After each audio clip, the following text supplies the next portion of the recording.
Hello అందరికీ నమస్తే. అందరూ ఎలా ఉన్నారు? బాగున్నారా? నేనైతే చాలా బాగున్నాను. మీరు కూడా బాగుండాలని అయితే మనస్ఫూర్తిగా కోరుకుంటున్నాను. Welcome to my channel Sindhuri vlogs.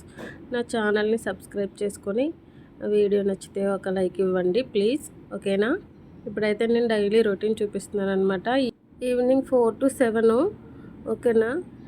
నా రొటీన్ ఎలా ఉంటుందంటే, ముందుగా నేను రూమ్స్ అన్నీ క్లీన్ చేసేసుకుంటాను. క్లీన్ చేసేసుకొని తర్వాత సింక్లో మధ్యాహ్నం తిన్న గిన్నెలు, టీలు తాగిన గిన్నెలు ఇవన్నీ ఉంటాయి, పాలు కాచినవి, ఇవన్నీ క్లీన్ చేసేసుకుంటాను ఫస్ట్. క్లీన్ చేయడం నాకు చాలా బద్ధకం. ఎందుకంటే నాకు హ్యాండ్స్కి ఇన్ఫెక్షన్ వస్తుంది అనమాట నేను గిన్నెలు క్లీన్ చేస్తే. ఎవరు చెప్పినా డాక్టర్స్ ఎంతమంది దగ్గరికి వెళ్ళినా గిన్నెలు క్లీన్ చేయొద్దు, బట్టలు వాష్ చేయొద్దు అని చెప్పన్నారు. బట్టలైతే వాష్ చేయక్కర్లేదు, మిషన్ ఉంది. గిన్నెలకి మిషన్ లేదు. దానికోసమే ఇప్పుడు ట్రై చేస్తున్నాం. మరి ఎంతవరకు వస్తుందో తెలీదు. త్వరలోనే కొనుక్కోవాలని అనుకుంటున్నాను. ఎందుకంటే ఏ డాక్టర్ దగ్గరికి వెళ్ళినా గిన్నెలు కడగొద్దు అనే చెప్తున్నారు. ఇంకా తప్పదు కదా, మనకి మేడ్ని పెట్టుకుంటే ఎలా ఉంటుందో తెలుసు కదా అందరికీ. ఒకరోజు వస్తారు, ఒకరోజు రారు, లేదంటే వాళ్ళు నీట్గా క్లీన్ చేస్తారో చెయ్యరో అనేసి మనకి కొంచెం ఉంటుంది కదా. ఆ భయంతో నేను పెట్టుకోలేదు. క్లీన్ చేసుకుంటాను అలా నెమ్మదిగా. ఆయింట్మెంట్స్ అవి రాసుకుంటాను అనమాట పడుకునేటప్పుడు.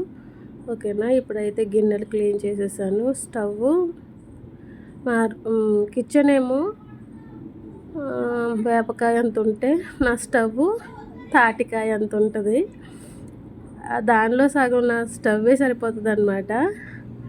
అది క్లీన్ చేయడం కూడా ఎక్కువ పనే. తీసుకోవడానికి అంటే వండుకోవడానికి ఈజీగానే ఉంది అనేసి చాలా సంబరపడి తీసుకున్నాను.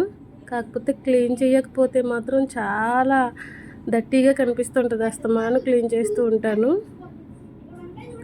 అది లిఫ్టబుల్ అనమాట, చాలా బాగుంటుంది. నాకు బాగా నచ్చి తీసుకున్నాను అనమాట ఈ స్టవ్ అయితే. ఎప్పుడు క్లీన్ చేసుకునేటప్పుడే అనుకుంటాను, ఇంత పెద్దది ఎందుకు తీసుకున్నాను అబ్బా అని చెప్పి.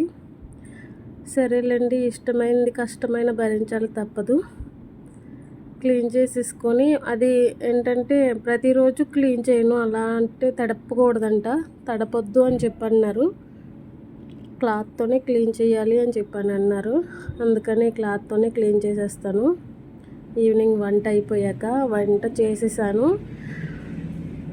చేసేసి ఇగో పిల్లలకి రైస్ తొందరగా పెట్టేస్తే వాళ్ళు తినేసి తొందరగా పడుకుంటారేమో అని చూస్తున్నాను. కాకపోతే వాళ్ళు తొందరగా పడుకోవటం అనేది నాకు అలా జరగదనమాట నిజంగా అయితే. ఎందుకంటే వాళ్ళకి రోజు 12 అవ్వాలి. ఈ సమ్మర్ వచ్చి మరీ దారుణంగా తయారయ్యారు పిల్లలు. మీ ఇంట్లో కూడా ఇంతేనా? కామెంట్ చేయండి. ఓకేనా? అందరింట్లోనూ ఇదే ప్రాబ్లము. ఎన్ని స్నాక్స్ ఇచ్చినా సరే, స్నాక్స్ ఉన్నాయా, ఏమైనా తెచ్చావా, ఏమైనా పెడతావా అని అడుగుతూనే ఉంటారు 24 hours. అన్నం తింటూనే స్నాక్స్ ఉన్నాయా, ఏం స్నాక్స్ ఉన్నాయి అని అడుగుతారు. స్నాక్స్ గురించి వదిలేస్తే ఈ సమ్మర్ హాలిడేస్ తొందరగా అయిపోవాలని అయితే కోరుకుంటున్నాను నేనైతే. నిజంగా ఎవరు భరిస్తారండి బాబు అన్ని రోజులు. నిజంగా హ్యాట్స్ ఆఫ్ చెప్పుకోవాలి టీచర్స్కి. అలాగే నా ఈవినింగ్ పూజ కూడా అయిపోయింది. ఇవన్నీ క్లీన్ చేసేసుకొని పూజ కూడా చేసేసుకున్నాను. నా చిన్న రూమ్లో ఇలా అడ్జస్ట్ చేసుకున్నాను అన్నమాట. Thanks for watching.